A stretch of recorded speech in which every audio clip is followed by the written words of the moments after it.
Esse trem aí de podcast é meio complicado, hein? Já foi, Lico. Você tá aí me olhando? Arthur já soltou lá sem me avisar. Deixa eu só fazer os últimos ajustes aqui, pessoal. Boa noite pra vocês aí, boa noite pra todos. Arthur, tem que me falar pra onde eu olho, que eu nem sei pra onde eu olho, irmão, pra essa aqui. E aí, gente, vamos começar já. Pera aí, deixa eu só ajustar um negocinho aqui. Clebinho tá nervoso, tá ansioso. Vou botar aqui também pra passar no Instagram, pra quem tiver no Insta, ver a gente também. Vamos lá. Verificando a conexão. Ih, vai dar ruim. Não, deu bom. Agora você está ao vivo. Olha lá. Quantas pessoas tem aí, Lico? Já vendo? Vê lá no olhinho, lá em cima, Lico. Por favor. Show de bola. Gente, então a gente vai começar agora o nosso podcast. O primeiro de muitos, se Deus quiser. Estamos aqui hoje para falar de algumas coisas. A gente estava fazendo um programa de rádio, mas como a lei eleitoral não nos permite, e nós somos pré-candidato a deputado federal, tivemos que migrar para o podcast. E hoje estamos começando aqui, nesse pod, aqui na RVI, estúdios da RVI, para falar com você. Você, meu amigo, você, meu familiar, você que quer nos acompanhar e você que quer saber qual é a nossa opinião, além de falar da nossa pré-candidatura ali, com a deputado federal, saber da nossa opinião no atual momento do nosso país. O que eu quero falar para vocês? Existe um ditado popular que diz o seguinte: quem fica assim em cima do muro, toma pedrada dos dois lados. E não é o meu caso, eu nunca fiquei em cima do muro, eu sempre tive posição, agradando a uns e desagradando a outros. Meus amigos também têm a opinião deles, nós nos respeitamos, e quero também que você, que tem opinião diferente da nossa, nos respeite, que você vai ser respeitado pelo Clebinho, tá bom?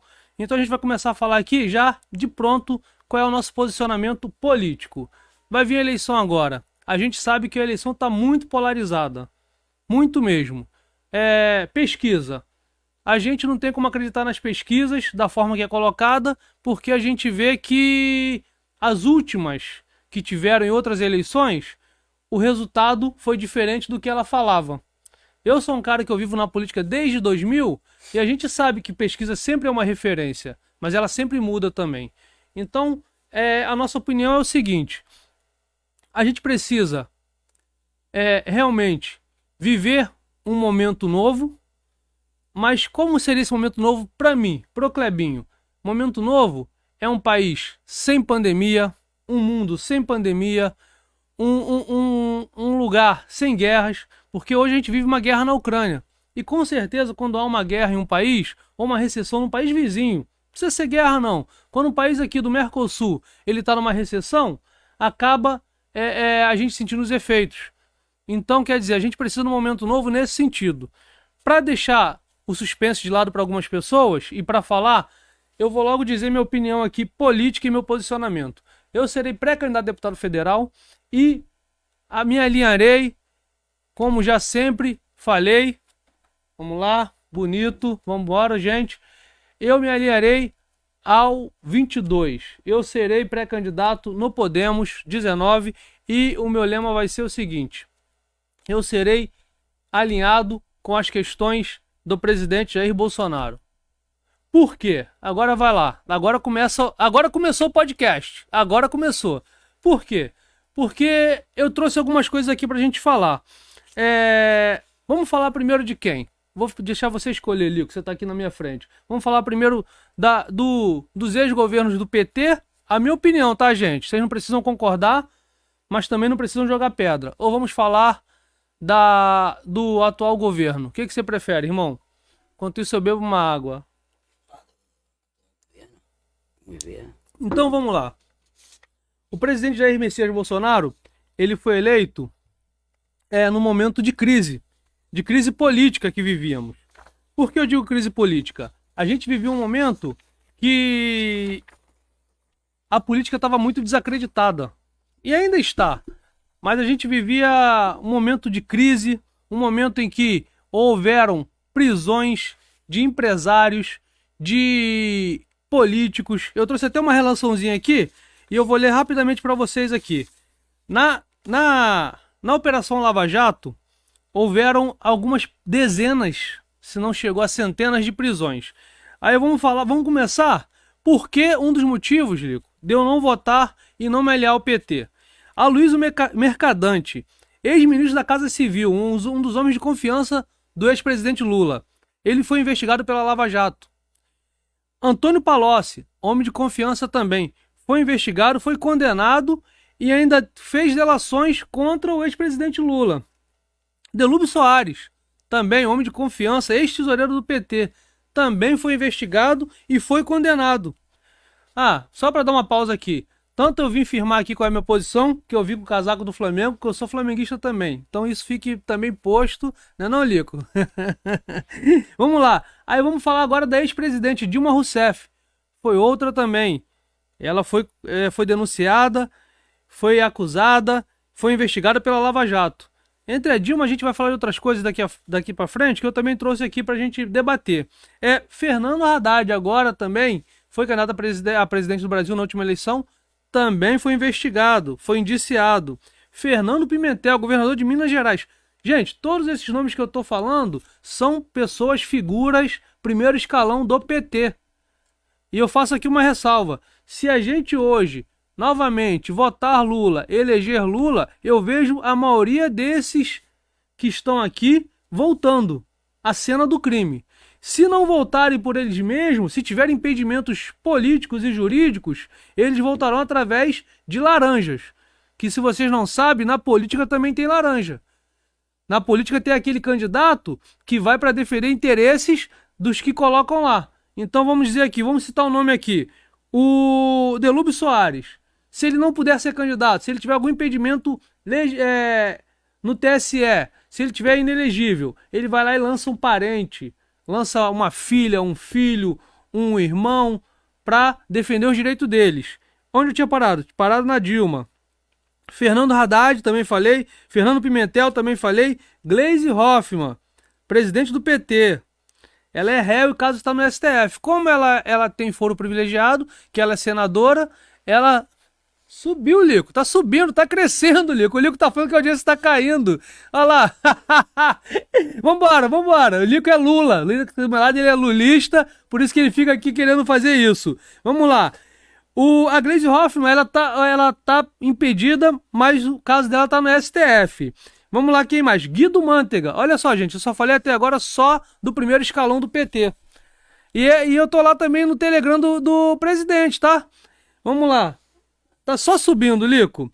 Humberto Costa, outro também, que também foi denunciado e ele está também investigado no Lava Jato, mas tem foro privilegiado. Instagram também estamos bombando, hein, gente? Obrigado aí pelo pessoal do Instagram. Aí você tá no Facebook, mas Instagram, estamos chegando a quase 100 pessoas aí nos vendo. Vamos lá, quem mais? Jacques Wagner, ex-ministro da Casa Civil, político da Bahia, investigado. João Paulo Cunha, ex-presidente da Câmara Federal, também envolvido no mensalão. Tudo é PT.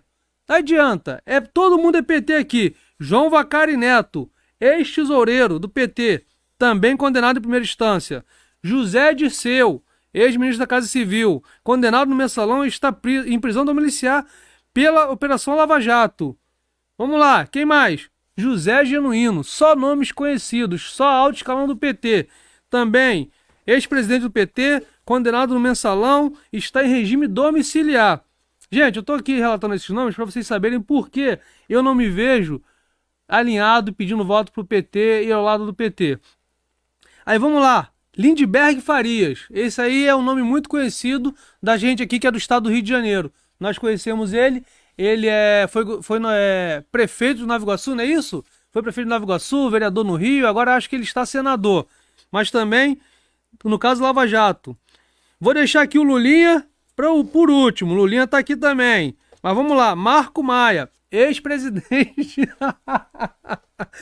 O Lico tá nervoso aqui, Lico. Calma, Lico. Marcos Maia, ex-presidente da Câmara Federal, também investigado no Lava Jato. Paulo Bernardo, ex-ministro do Planejamento, também Lava Jato, está no STF. Acabou os nomes aqui do PT. Agora vamos falar do maior deles, o chefe da organização criminosa. Lico levantou, Lico tá indo embora. Arthur, não abre o portão pra ele que ele vai ser o próximo a ser preso se ele se aliar ao PT. Associação criminosa, hein, Lico? Então, gente, vamos lá, vamos falando sério mesmo. Olha só que eu vou falar muito sério. Olha lá, aqui também está crescendo. O ex-presidente Luiz Inácio Lula da Silva, ele foi condenado. Aí hoje se fala muito na absolvição dele. Não houve absolvição. Eu trouxe até aqui também um textinho aqui do ministro Luiz Fux, onde ele fala o seguinte. Tá aqui na última folhinha. Deixa eu achar, gente. Tá aqui. O Luiz Fux fala o seguinte, o ministro. Ele não tá aqui não, mas ele fala o seguinte, que a condenação do Lula, ela teve um problema na formalidade. O que ele quer dizer com isso? Que quando, no decorrer do processo, a gente sabe que houve alguns atropelos, algumas formas errôneas de se conduzir, e acabou sendo que, quando chegou a certo momento, por interferência política, houve a volta dos processos dele, das condenações à primeira instância. Então hoje o Lula teve alguns processos também que pela idade dele, pelo tempo, prescreveram, e ele hoje está numa condição de elegibilidade. Então hoje o Lula é candidato, mas a gente sabe das condenações dele, sabe do triplex dele, sabe do sítio de Atibaia, os volumes são extensos, você não consegue levar num carrinho de feira de um local dentro do fórum do STF para o outro, porque é um vasto material, e ele também foi condenado. Então, falando disso tudo aqui, engraçado que eu perguntei ali o que ele queria que eu começasse, ele falou, começa falando do Bolsonaro, eu tô falando do Lula. A gente vai falar agora de outras coisas. Olha que engraçado. Vou falar mais ainda do PT, do governo PT, desse tempo que o PT ficou lá. Vocês lembram da refinaria Passadina? Aquela refinaria lá no exterior, daquela empresa Astro Oil?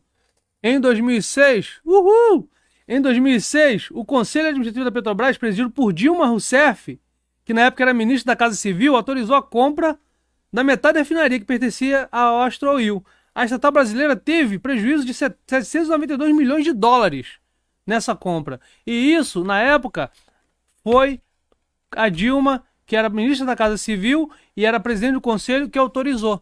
E nós tivemos esse prejuízo. Prejuízo para os bolsos, para os cofres brasileiros. Mas não teve prejuízo para a galera do PT não, que muitos se beneficiaram. Aí vamos falar lá. O BNDES. Lá no BNDES, com cerca de 11 bilhões de reais de financiamento para obras de infraestrutura, foram vários países daqui comunistas que tiveram o seu empréstimo garantido no BNDES. Cuba e Venezuela foram os mais que foram beneficiados. Eu tenho uma relação aqui das empresas também, isso aqui eu vou falar mais na frente, que vocês vão ver quanto foi gasto em cada país. Eu separei aqui 17 obras feitas naquela época. E vou falar para vocês. Petrobras na Bolívia. Essa época o Lula era presidente. E eu me recordo muito bem que o presidente da época, o presidente Evo Morales, o que ele fez? Ele foi lá e fez o seguinte: invadiu a Petrobras no território boliviano com tropas do exército e anunciou a chamada nacionalização da exploração de gás e petróleo no país. E naquela época, o máximo que o nosso governo fez, não estou falando aqui de autonomia, tá, gente? Que os países são autônomos. Mas o nosso governo ficou quieto. A que preço custou isso? Nós perdemos uma refinaria assim, a preço de nada. Porque não houve uma posição enérgica do nosso presidente. Imagina se um país vizinho aos Estados Unidos, ou a Rússia, ou a China, ou a outro país, aí a Alemanha, a França, invade uma estatal delas em outro país. Vocês acham que teria o silêncio? Vocês acham que aconteceria isso? E aconteceu com a gente. O nosso ex-presidente Lula ficou quieto e botou debaixo do braço esse problema e nunca resolveu. Então é um dos outros problemas que eu queria trazer para vocês.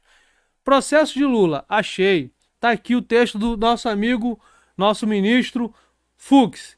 Ele diz o seguinte, que a anulação foi formal, mas dinheiro em mala era verdadeiro. Quem não se lembra daquele apartamento lá do Gedel que tinha mais de 51 milhões de reais escondidinhos? É uma das coisas.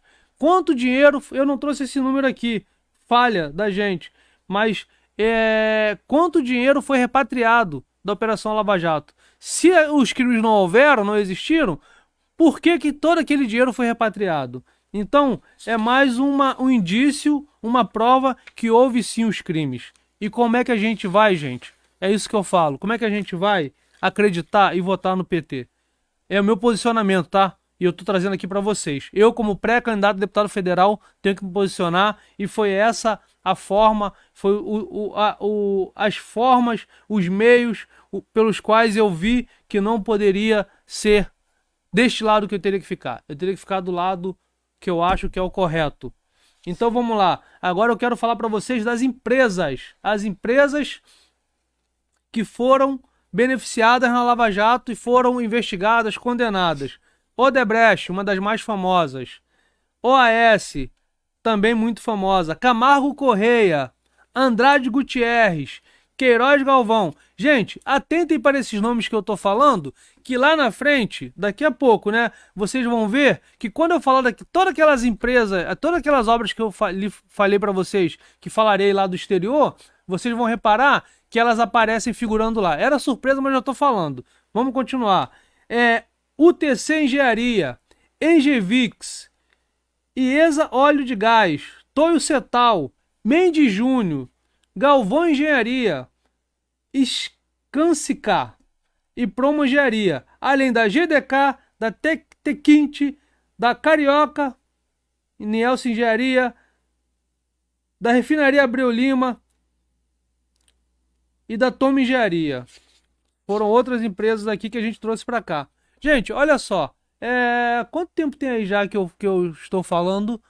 20 minutos. 20 minutos. Em 20 minutos, olha como é que voou. Em 20 minutos eu só falei de Lava Jato, de PT, de Lula, de empresas que se beneficiaram. Isso foram empresas que faziam cartéis. Beber aguinha. Vamos lá. Tá bonito, hein? O Nico falou que a audiência tá caindo. No meu celular sobe, no dele cai. Vai ser assim na eleição. O meu candidato vai subir, o dele vai cair. Já tá caindo, né, cara? Vamos continuar, gente. Então aqui, vou tentar dividir o programa, né? O nosso pod, em metade pro Lulinha, e outro pro meu presidente Jair Messias Bolsonaro. Agora eu vou falar. Olha lá, Lico, não vou fazer esse gesto aqui não, porque podem entender de outra forma. Vamos lá. Lembra que eu falei para vocês que aquelas empresas que eu citei, elas vão aparecer junto com o BNDES. Você que é empreendedor, você que tem uma empresa, você que tem um comércio, você já conseguiu um empréstimo no BNDES? Eu sei que alguns de vocês já tentaram. E a burocracia? E a dificuldade? Quer dizer, é difícil, né? Mas para essas empresas não foi difícil. Para esses países não foi difícil. Agora eu vou relatar aqui para vocês, ó. O BNDES financiou em outros países com dinheiro dos brasileiros. Olha o nosso dinheiro indo lá para fora agora. Porto de Mariel, em Cuba. Valor da obra: 957 milhões de dólares. 682 milhões por parte do BNDES. Empresa responsável? Odebrecht, aquela gatinha lá, aquela garota que tá lá na questão lá da Lava Jato. Aí vamos lá. Hidrelétrica de São Francisco, no Equador. Valor da obra: 243 milhões de dólares. Gente, estou falando de dólares. Se a gente for aqui passar para o real, eu nem sei fazer essa conta, mas vai dar mais de 1 bi. Empresa responsável? Novamente, a nossa querida Odebrecht. Ela também foi lá e fez essa obra. E após a conclusão da obra, o governo equatoriano questionou a empresa brasileira, a Odebrecht foi expulsa do Equador e o presidente equatoriano ameaçou dar calote no BNDES. Deve ter dado calote, né? Porque ele não ia fazer uma ameaça e não ia cumpri-la. E aqui a gente está falando, gente, vamos fazer outra ressalva aqui, de uma hidrelétrica. A gente vive num país que a gente tem como é que se diz? Uma bandeira tarifária. Uma hora a sua conta tá com a tarifa vermelha, você paga mais caro. Uma hora tá amarela, outra hora tá verde. E como é que essa bandeira tarifária ela acontece? É quando as nossas hidrelétricas estão com as águas no nível baixo. E a gente não consegue construir uma hidrelétrica no nosso país. Mas lá no Equador, o BNDES financiou uma hidrelétrica. E a gente fica pagando energia mais cara aqui porque não consegue mudar o nosso sistema aqui, melhorar o nosso sistema. Vamos continuar? Eu tenho que até a metade do programa do Pod falar de toda essa roubalheira, essa bagunça que o PT nesses anos fez no nosso país. Hidrelétrica de Manduriacu, no Equador. Outra hidrelétrica no Equador? Olha só, gente. Outra hidrelétrica lá no Equador. Valor da obra: 124 milhões de dólares. Desses, 98 milhões por parte do BNDES. Novamente, a empresa responsável, a empresa que se beneficiou foi a Odebrecht. Após 3 anos, os dois países reatam relações e, apesar da ameaça do calote, o Brasil concede novo empréstimo do Equador. Quer dizer, primeiro teve lá a hidrelétrica de São Francisco, houve a ameaça do calote. E mesmo assim o Brasil depois vai lá e faz um novo empréstimo e vai lá e constrói, ajuda a construir uma nova hidrelétrica. E a gente pagando bandeira vermelha, a gente pagando conta de luz cara. Você, brasileiro, você que está aí me vendo, você sabe que nós temos uma tarifa muito cara. Você tem na tua casa um ar-condicionado, uma geladeira e outro aparelho qualquer, você já paga R$ 200 de luz no mínimo. No mínimo. Então, a gente está aqui, ó. Ó, quarto item aqui. Mais uma hidrelétrica. Agora no Peru. E o nosso país sem nada. Vamos lá, valor da obra: 1,2 bilhões de dólares. Desses, 320 milhões por parte do BNDES. E mais uma vez, a senhora Odebrecht lá fazendo a obra. Sem falar, gente, que eu estou falando de obras aqui, e estou falando de obras que foram feitas em países que geraram emprego, geraram renda. Tudo isso podia acontecer aqui. Podia financiar obras aqui, podia gerar emprego aqui, podia gerar renda aqui, e foi feito lá para receber calote, para a gente não ter esse dinheiro e a gente viver o que a gente vive no nosso país. Agora, eu estava vendo esses dias, Belo Horizonte, Minas Gerais, uma grande cidade, um grande estado do nosso país. Belo Horizonte, uma grande capital do nosso país. E lá a gente não tem um metrô, acho que nem metrô tem, não sei. Mas o BNDES financiou a construção do metrô na cidade do Panamá. Vocês sabiam disso? Valor da obra: R$ 1 bilhão. BH, Minas Gerais, tenham inveja, pois o BNDES financiou a construção do metrô lá no Panamá. E a empresa Odebrecht. Não, tô cansado de falar Odebrecht já. Ainda bem que daqui a pouco ela entra outras, ou algumas, sei lá. Vamos lá. Autopista em Madencolón, no Panamá. Valor da obra: vou correr um pouquinho aqui. 152 milhões de dólares, novamente. Oi?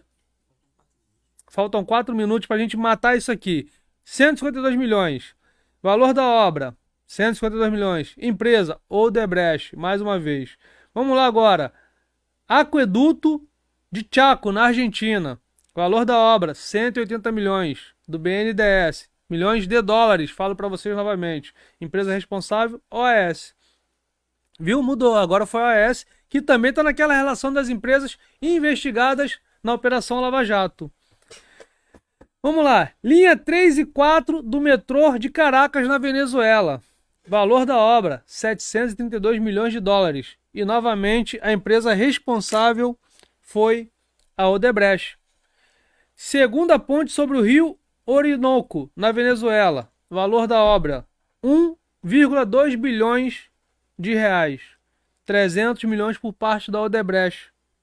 Quer dizer, a obra foi feita pela Odebrecht e 320 milhões foi o nosso grande Banco Nacional de Desenvolvimento Econômico que financiou.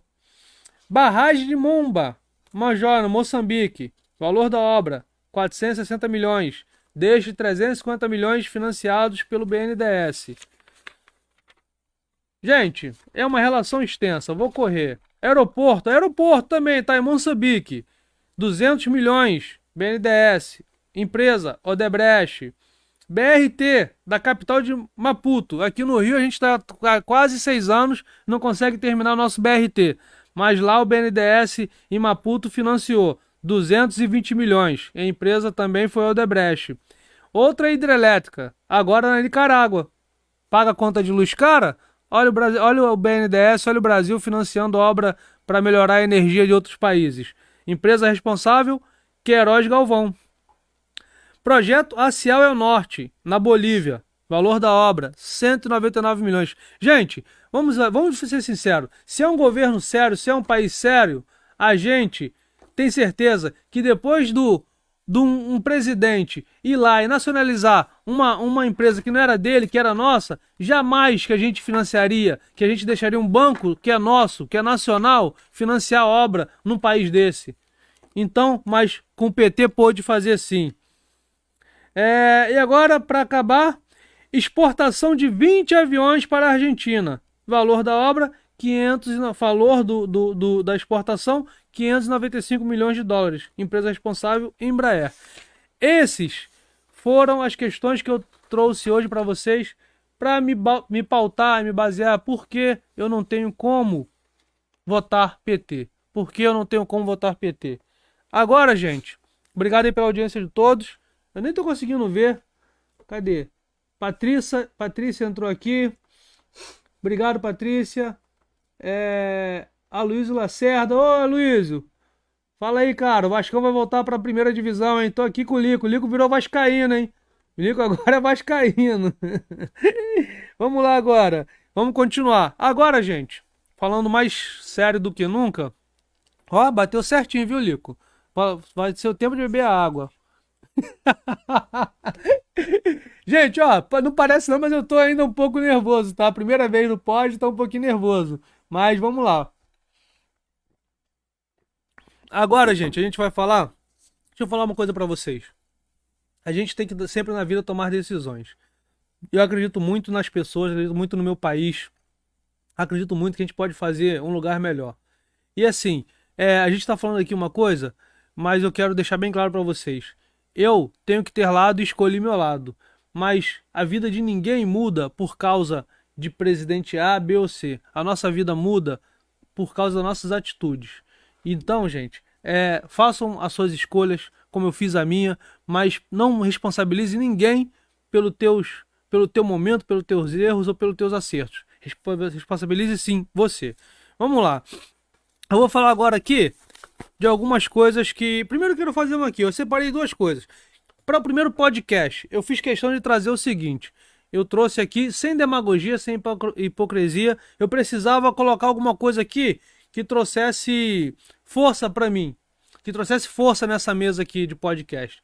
E a gente sempre vê os pods, a gente vê que as pessoas elas fazem alguma coisa lá. E eu queria trazer algo. Então o que eu trouxe aqui? Eu trouxe duas ferramentas que para mim... Elas são fundamentais, Lico, são essenciais na vida do ser humano. E se você for pautado por essas duas ferramentas na sua vida, esses dois livros, você vai ser, com certeza, será uma pessoa íntegra, honesta, de caráter, será um bom pai de família, será uma boa mãe de família, será um bom marido, será uma boa esposa, será um bom filho. Eu trouxe aqui, claro que eu vou mostrar para vocês, eu trouxe a Bíblia Sagrada, para vocês verem aqui. Esse aqui é um livro de ensinamentos cristão, que qualquer um que você pode ser, qual que seja a sua religião, mas se você pauta a sua vida nela, você é uma pessoa do bem e tem uma vida íntegra, tá bom? E claro que o outro livro não poderia ser outro que a nossa Constituição. A Constituição, eu tenho aqui até uma ressalva para fazer, uma Constituição muito bem elaborada em 1988, que foi promulgada e passou a valer em 1989, mas que infelizmente hoje o nosso judiciário e o nosso legislativo deu conta de bagunçar. A nossa Constituição hoje, eles fizeram uma lambança que a coisa mais simples que está aqui dentro, uma lei direta, eles não conseguem cumpri-la. Eles conseguem ver lacunas e fazer com que o óbvio seja discutido, o óbvio seja debatido, o óbvio precise ser judicializado. A coisa é clara, mas vai lá e judicializa as coisas claras. E para continuar, eu até separei aqui, como eu a Bíblia foi o primeiro que eu abri. Eu separei aqui, quando eu falo em retidão, eu separei um versículo que todo mundo conhece. Todo mundo conhece esse versículo e é muito importante. E se você levar isso para sua vida, você realmente vai ter uma vida muito bacana. Eu separei em 1 Coríntios 13, que fala assim: ainda que eu falasse a língua dos homens e dos anjos, se não tiver amor, serei como o bronze, que soa, ou como o símbolo que retine. Ainda que eu tenha o dom de profetizar e conhecer todos os mistérios e toda a ciência, ainda que eu tenha tamanha fé a ponto de transportar montes, se não tiver amor, nada serei. O que eu quero falar com esse versículo aqui? O amor, para mim, é o maior dos mandamentos, e para muitos de nós. Então, você tem que ter o amor ao próximo, não só o amor ao conhecido, mas o desconhecido também. Então, eu separei esse versículo, que eu acho um versículo muito importante. E aqui, na Constituição também, eu separei algo de suma importância, para que a gente reflita sobre isso. Eu separei aqui, todos, eu acredito que todos já ouviram, pelo menos, se não leram, ouviram, que o artigo dos mais importantes é o artigo 5º da nossa Constituição, que ele diz o seguinte: todos são iguais perante a lei, sem distinção de qualquer natureza, garantindo-se aos brasileiros e aos estrangeiros residentes no país a inviolabilidade do direito à vida, à liberdade, à igualdade, à segurança, à propriedade, nos termos seguintes. Aí eu vou ler aqui 2 incisos, o primeiro e o segundo só. Homens e mulheres são iguais em direitos e obrigações, nos termos dessa Constituição. Ninguém será obrigado, inciso 2º, tá, gente, a fazer ou deixar de fazer alguma coisa, senão em virtude da lei. Então, gente, eu continuo falando, se a gente se pautar nesses 2 livros, a gente tem uma vida muito reta e muito bacana. Agora vamos falar do nosso presidente Jair Messias Bolsonaro. Agora eu quero que a audiência suba de novo. Olha aí, Lico, como é que tá? Como é que tá aí? Se subiu? Caiu? Caiu nada, Lico, subiu. O Lico tá torcendo aqui contra, cara. Vamos lá, gente, vou falar aqui. Tá aqui fora de ordem, mas acho importante falar. Em março de 2021, tem gente que fala assim: ah, e o presidente, o que o Bolsonaro fez? Não fez nada. O que ele fez? Me diz o que ele fez aqui. Então vamos trazer algumas coisinhas que ele fez. Essa água foi é muito ruim, assim, entre aspas, fazer o programa sozinho, que a gente fica sem voz aqui. Vamos lá. Em março de 2021, ele zerou o imposto federal sobre diesel e gás. E sabe como é que ele fez isso? Onde ele buscou? Através do seu ministro da Economia, Paulo Guedes, eles foram buscar o que a gente chama lá de subterfúgio. Ele buscou onerando os bancos para compensar a isenção. E agora, recentemente, ele criou a lei que obrigou os estados a reduzir o ICMS. O que eu quero falar com isso aqui? Isso é muito importante. Já lá desde o ano passado, em 2021, em março de 2021, quer dizer, há mais de um ano, o nosso presidente Jair Messias Bolsonaro, ele foi lá e zerou os impostos para tentar conseguir uma redução no combustível, já que ele não consegue, enquanto presidente, intervir nos preços dos combustíveis. Então, o que ele fez? Tem alguém aí? Ah, tá. Tá vendo? O Lico tá crente que tá fora. Então voltou ao raciocínio. Então lá atrás ele tentou fazer isso. Mas mesmo assim, não obteve sucesso. Porque lá no conselho da Petrobras, eles com aquela questão de basear os preços, basear a oscilação do preço no mercado exterior, a gente chegou a pagar a gasolina aí a quase R$9. Então o que o presidente do Brasil fez? Ele criou uma PL, criou uma PL ou PEC, não me recordo agora, reduzindo, taxando um teto para o ICMS. Que essa atitude dele obrigou os governadores a cobrarem menos ICMS. E mesmo assim, mesmo ele fazendo isso, 10 estados lá do Nordeste, que eu não vou me recordar quais são eles agora, entraram na justiça, dizendo que não poderiam reduzir. E hoje a gente já vê, tem postos aqui no nosso estado do Rio de Janeiro que você paga a gasolina hoje, no dia de hoje, segunda-feira, 4 de julho de 2022. Você paga a gasolina a R$6,29. É isso aí. Em média, 14% aí que a gente está tendo de redução no preço do combustível. Então isso já foi uma coisa bacana feita através do governo nosso presidente Jair Bolsonaro. Publicidade. Vamos fazer uma comparação aqui. O governo Bolsonaro, ele gastou em publicidade nos últimos anos 258 milhões de reais. Até agora, em 4 anos. Vocês sabem quanto o governo Lula gastou de 2003 a 2009? Foram 7,7 bilhões de reais. O governo Dilma gastou 9 bilhões de reais. Mas sabe por que isso, gente? Agora, isso aqui dá pra gente um porquê do nosso governo, presidente Jair Bolsonaro. O Lico fez uma cara de espanto aqui. E eu acho que você em casa também deve ter se espantado, porque muita gente não sabe disso. Mas você agora, com esses números aqui, você vai entender por que a imprensa bate tanto no presidente. Porque o presidente não é refém delas. Porque o presidente não banca elas. Eu me lembro de um fato que quando tinha aquele repórter, aquele colunista da Globo, Franklin Martins. Ele era o cara que mais batia no presidente Lula. Aí quando o presidente Lula ganha a eleição, quem virou ministro de comunicações? O Franklin Martins. Pode entrar, Diegão, entra aí. Casa é sua, vem pra cá. E o que aconteceu? A Globo parou de bater. Vem pra cá, fica aqui, ó, aqui. Pode ficar à vontade, Diego. O que eu quero dizer com isso? A economia que é feita aqui tem um preço. O preço é o seguinte: o preço é apanhar da imprensa todo dia.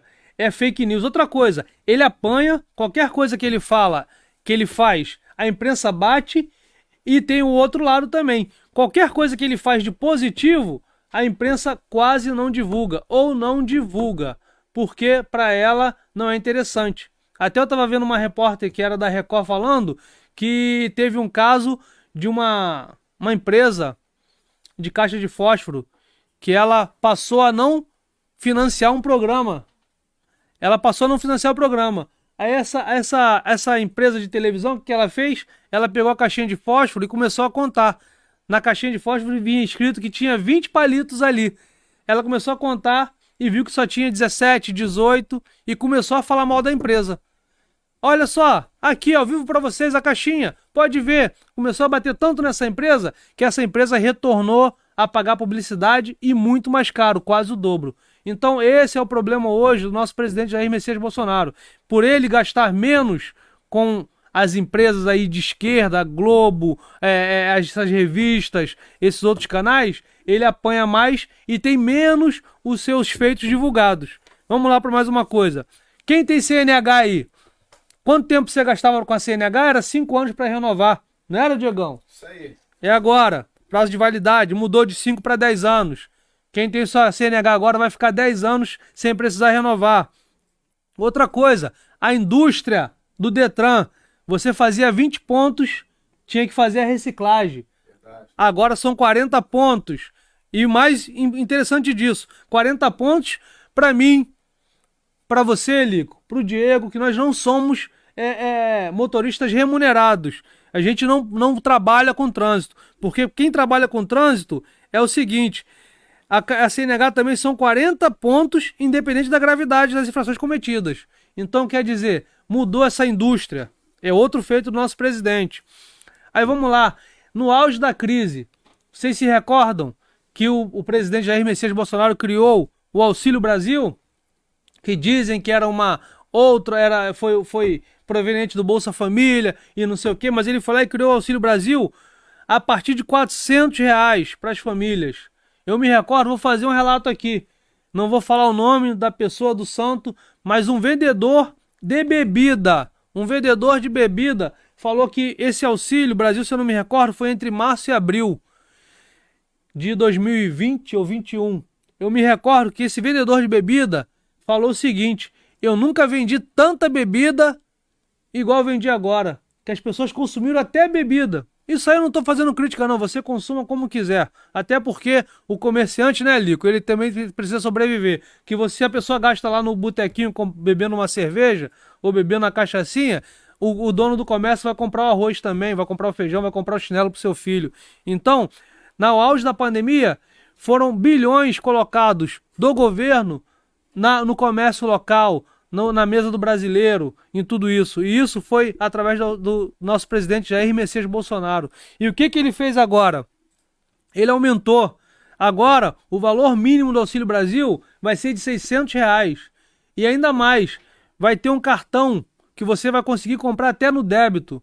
Isso foi feito também, que a imprensa que não é paga, não fala. Mas Jair Messias Bolsonaro fez isso. Vamos lá. Outra coisa que ninguém fala, educação. Os nossos professores. Nunca se houve um aumento no piso da educação tão grande igual o nosso presidente fez. O piso da educação, do salário dos professores, foi ajustado agora em 33,24%. Hoje, o mínimo que o professor deve ganhar é de R$ 3.845. Isso foi feito através do nosso governo, Jair Messias Bolsonaro. Outra coisa que ele fez, vamos falar de educação. A pessoa lá atrás queria entrar na faculdade, precisava se capacitar e não tinha condição, não passava no ProUni, não tinha condição de pagar a faculdade. Houve o FIES. O FIES foi lá, as pessoas fizeram financiamento, se endividaram, chegaram no momento que não conseguiram pagar. Agora foi promulgada a lei também, financiando aí o pagamento dessa dívida com até 99% de desconto. Foi agora o nosso presidente Jair Messias Bolsonaro, que no dia 22 de junho agora promulgou também essa lei, dando oportunidade para que as pessoas limpem seu nome, tenham seu nome limpo e possam trabalhar em paz, levar seu leite para a família. Vamos fazer mais uma coisa aqui, ó, taxa de desemprego. Essa aqui eu anunciei nos últimos dias aí no meu Facebook e no meu Instagram, Diego. A taxa de desemprego, desde 2015, ela não caía da taxa de 10%. Agora, no último trimestre, que fechou em maio, caiu 9,8%. Quer dizer, isso também foi as medidas de austeridade que o nosso presidente Jair Messias Bolsonaro fez. Então isso é importante aqui que a gente deixe consignado. O que tem mais aqui? Vamos falar agora aqui de outra coisa bacana. Quem hoje, até eu relutei na época, quem não conhece o Pix hoje? Quem não tem uma chave Pix? Quem não faz transferência Pix? Também ninguém sabe disso. Mas quando vamos falar o seguinte, já existia um projeto para fazer antes do presidente Jair Messias Bolsonaro e tal. Mas se não é ele canetar e botar para funcionar, estava lá até hoje como projeto. Sabe por quê? Porque quando ele foi lá e autorizou esse tipo de transação, sabe quem mais perdeu com essa chave Pix? Os bancos. Porque você fazia qualquer tipo de transação, um TED, um DOC, uma transferência, se você fosse lá, você era taxado. E com Pix não tem, é proibido qualquer tipo de taxa na transação Pix. E sabe quanto, em números que chegou para mim, que caíram as receitas dos bancos? Em 2,7 bilhões em 2021. Quer dizer, os bancos deixaram de faturar 2,7 bilhões por causa da transação Pix que o governo Jair Messias Bolsonaro fez ficar oficial. Vamos lá, o que tem mais aqui? Vamos falar agora de uma coisa bacana.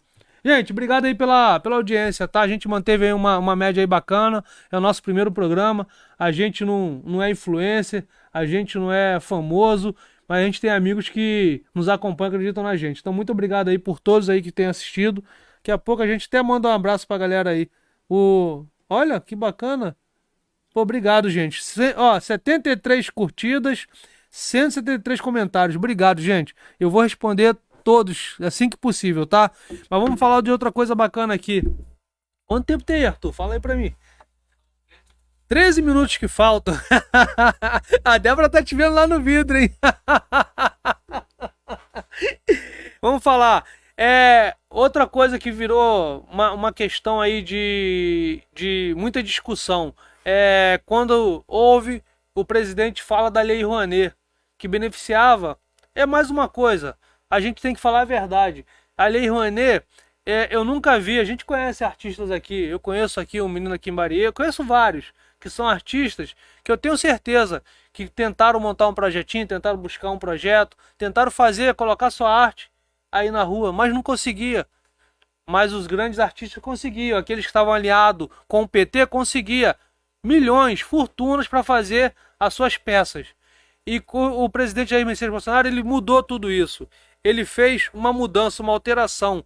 E isso revoltou a classe artística. Por isso hoje que você vê a grande parte da classe artística criticando, falando mal do presidente, porque eles sentiram no bolso, eles perderam, o dinheiro fácil acabou. O presidente Jair Messias Bolsonaro não deixa que o dinheiro público vá para o bolso de artistas que não contribuem. Vamos aqui, ó, eu trouxe aqui os dados aqui numa tabelinha explicativa. Antes, a Lei Rouanet, o limite de capacitação para as pessoas, vamos lá, por projeto era de 60 milhões. Quer dizer, você podia pegar até 60 milhões. Hoje está no teto de 1 milhão por projeto. Para as empresas era de 60 milhões também. Hoje está por 10 milhões. Esse é o limite de captação. Desculpa, gente. Vou repetir aqui. Limite de captação. Antes 60 milhões por projeto, atualmente 1 milhão. Antes 60 milhões por empresa, atualmente 10 milhões. Cota de ingressos gratuitos. Eram só 10% do total. Hoje é de 20% a 40%. Valor dos ingressos populares. Mínimo de 20% do total. Até R$ 75. Hoje, mínimo de 10% do total até R$ 50. Quer dizer, houve essas alterações e houve uma economia. Então, quando a gente fala de todas as economias, está aí a explicação. Porque hoje, se tem um Auxílio Brasil com valor bacana, aí querem saber de onde sai o dinheiro. É só economizar, é só não ser, não compactuar com a pouca vergonha, com a safadeza, com a pilantragem. Aí dá para levar dinheiro para quem precisa, dá para sustentar quem está aí fora do emprego ainda, quem tem uma família. A gente sabe que a gente vive num país que tem ainda muitas pessoas que vivem num nível muito ruim de pobreza. Então, é só economizar. Gente, é isso mais ou menos aqui. Trouxe tudo isso para vocês entenderem por que o Clebinho é candidato. Eu nem falei essa parte, né? Desculpa a gente do Instagram aqui. Sou candidato porque vejo que tenho uma linha, uma capacidade de exercer o mandato. Eu vou publicar vídeos aí falando de o que eu quero fazer. Então, vou até adiantar para vocês. Eu acho muito vergonhoso um deputado federal custar para os cofres públicos por ano 2 milhões de reais. Nós somos 513 deputados federais na Câmara dos Deputados. Olha quanto custa isso. Então, eu entendo da seguinte forma. Tem que haver, sim, uma reforma administrativa. Essa que ainda não saiu do papel. E eu, enquanto candidato, não posso, pré-candidato, né? Não posso prometer a vocês que vou fazer um projeto de lei. Até porque a gente sabe que não passaria. Mas eu sei quanto custa e o que pode ser feito. Existem muitos privilégios que a gente sabe que os deputados têm. E isso também tem que acabar. São privilégios que são auxílio paletó, auxílio apartamento, auxílio alimentação, auxílio combustível. E isso é uma vergonha. É uma vergonha que se paga com o nosso dinheiro público, com o dinheiro dos cofres públicos. Então a gente está muito ligado a isso. Tem outras coisas também. Eu fico imaginando. Imagina se a gente somasse todo esse dinheiro aí e começasse a investir no que a gente tem de pior aqui, de ruim no nosso estado. Hoje a gente vê, de vez em quando, eu vi a semana passada uma reportagem falando que a Universidade Federal do Rio de Janeiro estava quase fechando. Quanto será que ela precisa para se manter anualmente? Será o salário de quantos deputados? Será a renda de quantos deputados? Pensa, faça essa reflexão. Vamos lá. Também, eu vi outro dia a matéria que o Hospital de Bom Sucesso estava também trabalhando com o seu limite. Qual será o custo de insumos de profissionais que tem lá? Quantos deputados? Nós temos 45 deputados no Rio. Olha quanto custa isso aí. 2 milhões por ano cada um. Dá quanto? Dá mais de 90 milhões, não é isso? Imagina. Então, gente, a gente tem que moralizar. A gente tem que buscar alguém que moralize isso aí. Então, eu vejo muito isso, que se gasta muito. Por isso que hoje vai chegar uma eleição agora que a gente vai ver, e você vai ver candidatos jorrando dinheiro na rua aí. Já estão jorrando, vão jorrar muito dinheiro. E aquilo que eu falei no início vai acontecer aqui também no estado do Rio de Janeiro, tá? Vão ter pessoas aí impedidas de serem candidatos que vão lançar filhos, cunhados, primos, irmãos para manter o seu esquema. Isso aí vai custar caro. Vai ter deputado federal aí que vai gastar 10 milhões de reais para se eleger. Se eu fiz uma conta básica aqui que custa 2 milhões por ano, em 4 anos ele ganha 8 milhões com todos os benefícios, tá? Que o salário dele está dentro desses benefícios. Se ele gasta 10 milhões, onde é que ele pega esses outros dinheiros? Só vou te falar de onde é. São das emendas. No último ano, 2021, foram 16 milhões de reais para cada deputado de emenda. Aí ele vai lá e negocia as emendas dele nos municípios. Tem deputado aqui no Rio de Janeiro que a gente vai denunciar que negocia até fora do estado. Em vez de colocar a emenda lá, um pedaço da emenda, num hospital, numa escola, em algum lugar do estado onde ele é residente, onde ele foi eleito, ele vai lá e coloca em outro estado. Então, isso é vergonhoso. A gente tem que começar a moralizar isso aí. Então, gente, eu quero aqui, já de antemão, agradecer a todos vocês que nos acompanharam nesse nosso primeiro podcast e dizer para vocês que eu tenho um compromisso, primeiro, comigo, com o meu caráter, com a minha idoneidade, com o meu jeito de ser. E depois também com as pessoas que me cercam e acreditam em mim.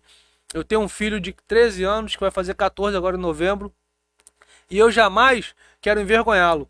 Vou até contar um fato que aconteceu com meu filho, ele era ainda muito pequeno. E olha só, eu nunca tive mandato, eu nunca me beneficiei da política, eu sou advogado de formação, eu ganho meu dinheiro fazendo meus processozinhos, eu tenho outros meios de trabalho que me geram uma renda, e eu nunca me beneficiei da política. Mas um dia, o meu filho chegou em casa, vindo da escola, e ele falou que falaram para ele assim, filho de político é fácil, porque ganha dinheiro fácil. E eu não quero nunca que meu filho tenha essa vergonha de mim. Como também não quero que meus amigos se envergonhem de mim, como eu não quero que a minha família se envergonhe. Então eu estou aqui fazendo esse podcast como pré-candidato a deputado federal, trazendo denúncias, trazendo problemas, trazendo minha posição política, porque eu tenho um nome a zelar, eu tenho um caráter a zelar, eu sou uma pessoa que não quero jamais envergonhar e ser envergonhado. Então, quero mais uma vez aqui agradecer a todos vocês que estiveram aqui presentes comigo. Quero dizer que estou muito feliz em ter tantas pessoas de respeito, de moral e de caráter ao meu lado. E como eu falei aqui, minha posição é essa. Eu serei um candidato alinhado ao presidente Jair Messias Bolsonaro, mas tenho amigos, a gente brincou até agora, o Lico aqui, o Lico sempre falou, como eu tenho outros amigos, tem o Luizinho, tem o próprio Fabrício Cordeiro, tem mais gente, tem o Duda, tem amigos que falam que vão votar no Lula. Mas eu conheço o caráter dessas pessoas e não vai mudar nada na nossa amizade por causa disso. Como também você que eu não conheço, mas que de alguma forma quer votar em outro candidato que não seja o meu, ou que não seja em mim, eu não vou mudar e eu não vou te julgar por isso. Mas eu tenho que ter minha opinião, minha decisão e minha retidão no que eu quero fazer. Eu tenho que ter lado, tá bom? Vocês verão políticos aí que não terão lado, mas isso não é de mim. Eu sempre terei lado.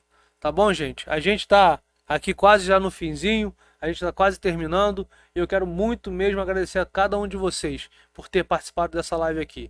No próximo programa, na próxima live, da próxima segunda-feira, às 19h50, nós traremos algum convidado aqui para debater com a gente, né? Porque é difícil, gente. Falar sozinho aqui, a garganta seca, Arthur. Arthur falou que seria fácil, não foi fácil não. Aí, até babei aqui agora um pouquinho. Gente, então vou aqui me despedir de vocês, agradecer pela presença de todos vocês, dizer que estou muito feliz por mais esse projeto. É um projeto audacioso, é um projeto que a gente está se expondo, botando a cara para bater, mas é um projeto que a gente acredita e confia nele, tá bom? Fiquem com Deus, Papai do Céu abençoe todos vocês e até segunda-feira que vem, às 19h50, aqui. com você, com o nosso podcast A Mão Direita. Muito obrigado, fiquem com Deus.